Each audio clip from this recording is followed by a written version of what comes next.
Okay, welcome.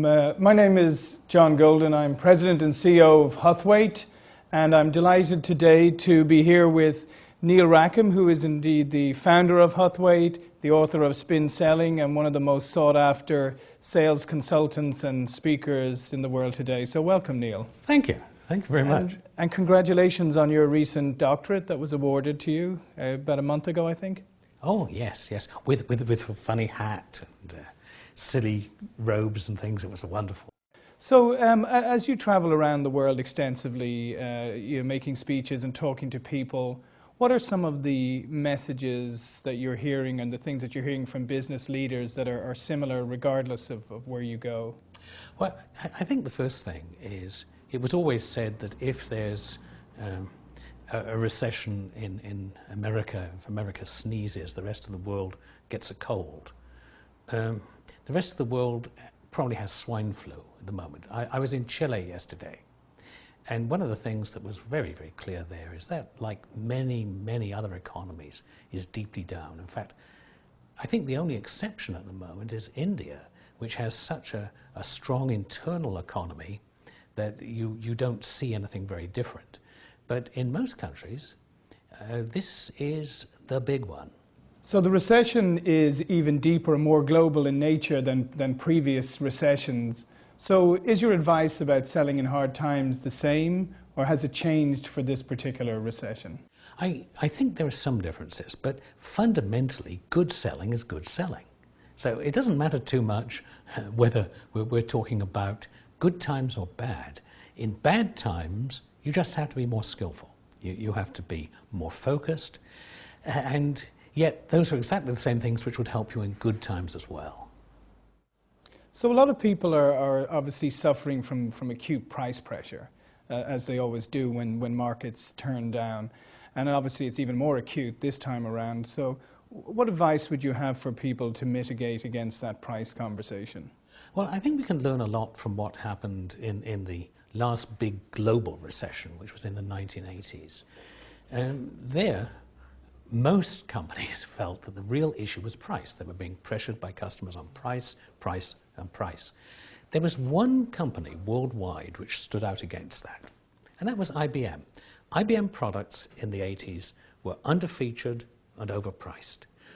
And where competitors were making cuts of something like 30%, IBM actually increased prices on key lines. Because what IBM sold was not price, but safety. I mean, you may remember the old marketing slogan of IBM in the 80s was, nobody ever got fired for choosing IBM. That's about safety, it's not about price. The result was that whereas competitors cut and went out of business, no one's heard today of Burroughs, Unisys, or DEC. Major companies have all gone. IBM increased its margins, increased its profitabilities, and had some of its best years in history because what it sold was safety, not price.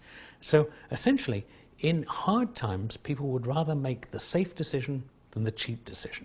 And we have to train our salespeople to be able to project the idea that we are the safe pair of hands. If you can do that, you can really survive. Are there any specific mistakes that you see salespeople making, particularly in this market? The first one is that in any sale, there's some element of negotiation, as Huthwaite knows full well with all the work you do in the negotiating area. But every piece of research shows that the most effective salespeople negotiate very late in the sales process. Unfortunately, when times are hard, people tend to negotiate much earlier. When you negotiate early, you not only reduce your margins, but you create suspicion in customers.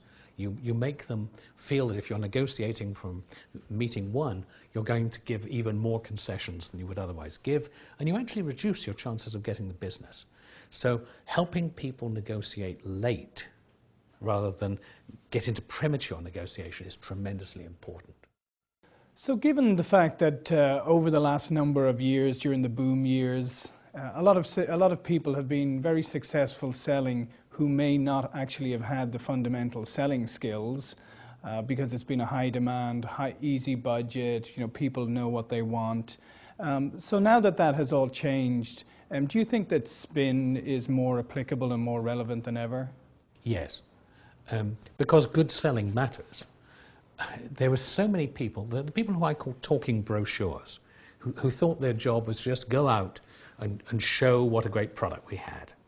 Those people succeeded moderately, not really well, but moderately when times were good, because there were customers ready to buy, and they could cream off some of those customers. But now we live in times where unless the salesperson can create a lot of customer value, the customer's not going to buy. Then that takes skill. And salespeople without skill are dying like flies right now. And the hardest thing for most companies is to find good salespeople who can handle these hard times as smoothly as they handle the good times. So it's always very tempting when there's a downturn in the market for people to sit around and just wait for the market to turn again and think that, okay, when the market turns, everything will go back to normal and I'll be okay. But history has taught us that when markets go through a convulsion and a cycle like this, they come out very different from how they were before. So what impact do you think that's going to have on the salesperson of the future? Mm-hmm. I think there are two things. One is this recession is not just going to go away. All the indicators I see as I travel around the world is it's at the least going to be a slow recovery and a rather long recovery.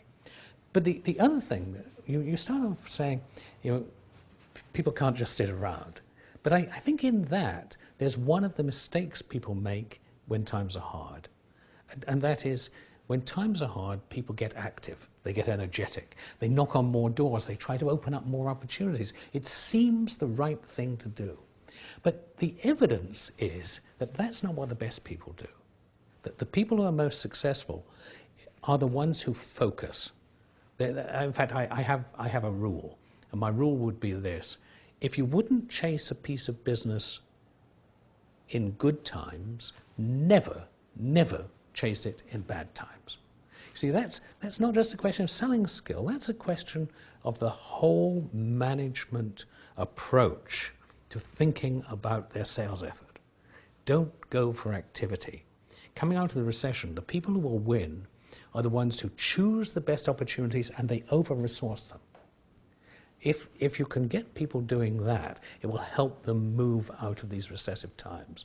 Because I think they're going to be longer than the optimists have predicted, maybe not quite so bad as the worst of the pessimists have said, but it's going to be a long, hard one, and it will make all the difference if people have the right strategies and the right skills.